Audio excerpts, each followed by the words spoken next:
ورحمة الله وبركاته. بسم الله الرحمن الرحيم. الحمد لله رب العالمين والعاقبة للمتقين والصلاة والسلام على رسوله وأصحابه أجمعين. أما بعد فأعوذ بالله من الشيطان الرجيم. بسم الله الرحمن الرحيم.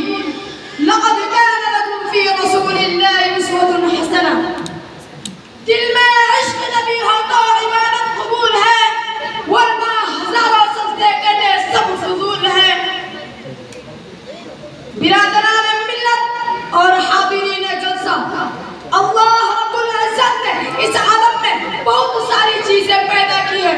ان میں سب سے اشرف المخلوقات حضرت انسان کو بنایا، اور انسانوں میں سب سے اشرف حضرت انبیاء کرام کو بنایا، اور انبیاء میں سب سے افضل محمد مصطفیٰ صلی اللہ علیہ وسلم کو بنایا. آپ صلی اللہ علیہ وسلم تمام مسلمانوں کے لیے رحمت ہے، اور آپ صلی اللہ علیہ وسلم تمام مسلمانوں کے لیے نمونہ ہے. آپ صلی اللہ علیہ وسلم کے اخلاق و کردار ایسے ہیں کہ ہر کوئی آپ پر فریفتہ ہو جاتا ہے. حتیٰ کہ انگریز کہتے ہیں کہ محمد صلی اللہ علیہ وسلم جیسا اس دنیا میں کوئی نہیں، اور حضور صلی اللہ علیہ وسلم کے پاس جو چیزیں ہیں وہ کسی کے پاس نہیں. دوستو، حضور صلی اللہ علیہ وسلم کی سیرت کا مطالعہ کرو اور اس کو پھیلاؤ اور اس پر چلو. محترم حضرات، آپ صلی اللہ علیہ وسلم کے اخلاق و کردار ایسے ہیں کہ ہر کوئی آپ پر محترم دوستو، حضور صلی اللہ علیہ وسلم کے اخلاق و کردار حضرت عائشہ صدیقہ رضی اللہ عنہا فرماتی ہے کہ قرآن آپ کی اخلاق و سیرت کا مجموعہ ہے. اللہ نے قرآن اتارا اور آپ صلی اللہ علیہ وسلم کے اخلاق اس کی تفصیل ہے.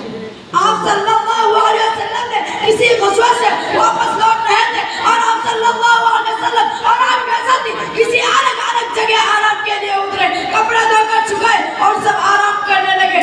اتنے میں ایک دشمن آیا اور آپ صلی اللہ علیہ وسلم کے تلوار جو درخت پر لٹکی ہوئی تھی لے کر کھڑا ہو گیا کہ محمد کو آج قتل کرنے کا اچھا موقع ہے. نعوذ باللہ.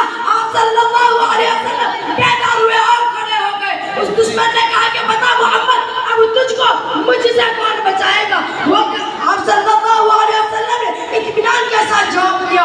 اللہ، آپ صلی اللہ علیہ وسلم کا جواب سن کر وہ تھر تھر کانپنے لگا، اور آپ صلی اللہ علیہ وسلم نے تلوار لی. کہا کہ بتا اب تجھے کون بچائے گا؟ وہ کہنے لگا اب آپ ہی کے رحم و کرم پر ہوں، اور آپ صلی اللہ علیہ وسلم نے معاف کر دیا. دیکھو، حضور صلی اللہ علیہ وسلم کو قتل کرنے جا رہا تھا، مگر حضور صلی اللہ علیہ وسلم نے معاف کر دیا. اللہ تعالیٰ آپ کو اور مجھے اور دنیا کے تمام مسلمانوں کو حضور صلی اللہ علیہ وسلم کی سیرت و اخلاق کے مطابق زندگی گزارنے کی توفیق عطا فرمائے.